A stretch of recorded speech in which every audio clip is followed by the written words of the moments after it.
یہ فرمایا کہ احمد رضا خان صاحب کی مدح سرائی کیوں کی؟ ہم نے کہاں کی بھیا، جو سچ تھا بیان کیا۔ دیکھیں لمبی بات نہیں ہے، مر کے اللہ کو جواب دینا ہے یا نہیں، اللہ کو جواب دینا۔ اور جب خاص طور پہ یہ بات پتہ ہو کہ 66 مفتی جہنم میں جائیں گے اور 33 جنت میں جائیں گے، کسی کو دماغی خلش ہے کہ اتنی نازک علم کو اختیار کرے اور یوں پلسرات کو اپنے برباد کرے؟ خان صاحب نے جو اچھی چیزیں لکھی ہیں اچھی ہیں۔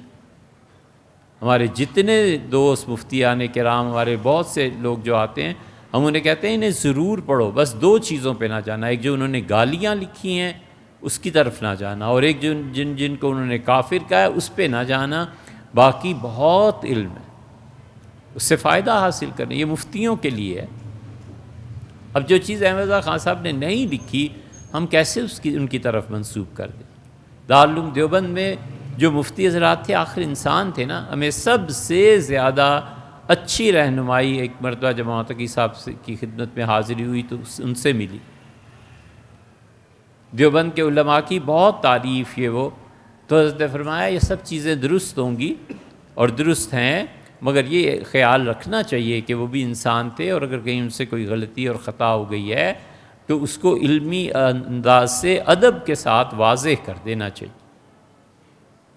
تو اس لیے جو جس فرقے سے منسوب ہے وہ سمجھتے ہیں کہ یہ سب معصوم ہے۔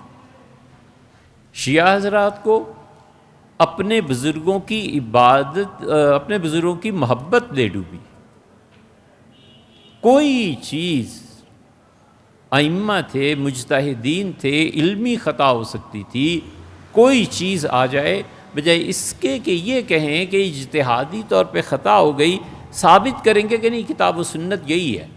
کتاب و سنت کو اس اجتہادی غلطی کے نیچے رکھنا، یہ بھلا کون سا دین ہے؟ اہل تشیع جمعہ نہیں پڑھتے، ان کا ایک پورا فرقہ ہے جو جمعہ نہیں پڑھتا، وہ کہتے ہیں جمعہ فرض ہی نہیں ہے، وہ کہتے ہیں اللہ نے کہا کہ جمعے کے دن کاروبار چھوڑ کے اور آؤ اور نماز پڑھو، تو یہ اس وقت ہے آئے جب امام آخر الزمان تشریف لائیں گے، حضرت مہدی تشریف لائیں گے، ان سے پہلے جمعہ فرض ہی نہیں۔ جب جمعہ فرض نہیں ہے تو ظہر تو پڑھو، پھر ظہر کہاں، وہ بھی نہیں ہے فرض، بس ٹھیک ہے۔ یہ کیا عقیدہ اور یہ کیا چیز؟ اور دوسرا فرقہ جو ہے، یعنی مفتی جعفر صاحب کو ہم نے دیکھا جمعہ نہیں پڑھتے تھے، فرماتے تھے جب حضرت آخر زمان تشریف لائیں گے جمعہ پڑھیں گے۔ اور جو دوسرا طبقہ جمعہ پڑھتا ہے، وہ بھی جب امامت کی بحث آ جائے یہ چیزیں تو ان کا وکالت کرنے لگتا ہے، نہیں حضرت نے صحیح کہا، اور ان کا غلط بات ہے یار، ایسے نہیں ہوتا۔ اسی طرح عقیدہ ہے، خوارج میں عبیدیہ کا یہ عقیدہ تھا کہ معاذ اللہ، استغفر اللہ، اللہ کی شکل و صورت ہے۔ یہ جو حدیث آئی ہے نا، خلق اللہ آدم علی صورتہ، اللہ نے آدم علیہ السلام کو اپنی صورت پہ پیدا فرمایا ہے، یہ حدیث ان کے ہاں بھی ہے، ہمارے ہاں بھی ہے۔ ہمارے ہاں یا تو اس کی تعویل کی گئی ہے یا من و عن اس کو مان لیا گیا ہے۔ ہم ماتریدی تفویض مع تنزیہ کے قائل ہیں، ہم کہتے ہیں حضور اقدس صلی اللہ علیہ وسلم نے یہ جملہ فرمایا ہے، صحیح حدیث ہے، اللہ کی شکل و صورت کیا ہے اور انسان کو اس کے ساتھ کیا تشبیہ دی گئی ہے، اللہ کے حوالے، بس اللہ جانے، حضور صلی اللہ علیہ وسلم جانے، ہمیں ان حدیث میں پڑھنا ہی نہیں۔ یہ وہ عقیدہ، اس پہ میں بھی ہوں اور ماتریدیاں۔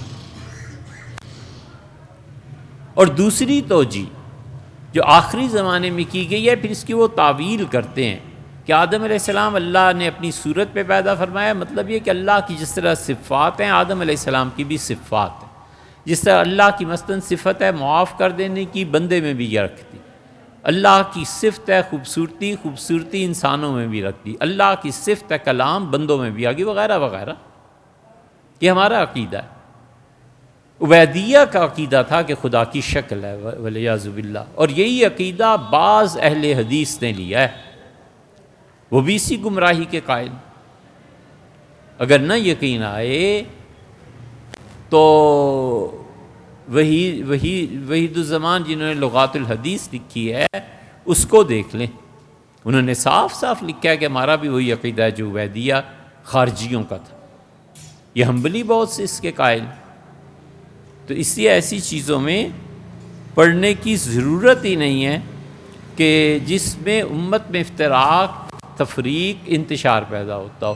ادھر وہ ہیں، ادھر اہل حدیث حضرات ہیں، ان کے یہاں بھی خان صاحب نے جو چیزیں غلط لکھی ہیں سو غلط ہیں. ہمیں صحیح اور غلط کی تمیز رکھنی چاہیے اللہ کو جواب دینا. یہ تھوڑا ہی ہے کہ جو فرقے سے ہیں اس کا دفاع ایسے کریں گے سب معصوم تھے، ایسے نہیں ہے بھیا.